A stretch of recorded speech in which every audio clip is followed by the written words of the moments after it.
بله پاشلی قفله تا زمانی که این محافظ نباشه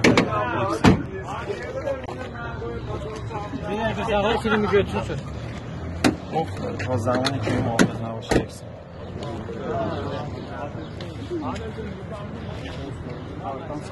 این عقب قفله تا زمانی که این محافظ درش نباشه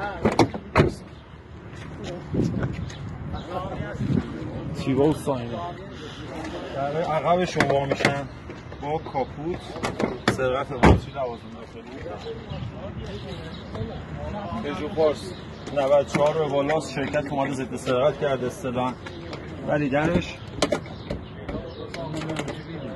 گیری داره فکر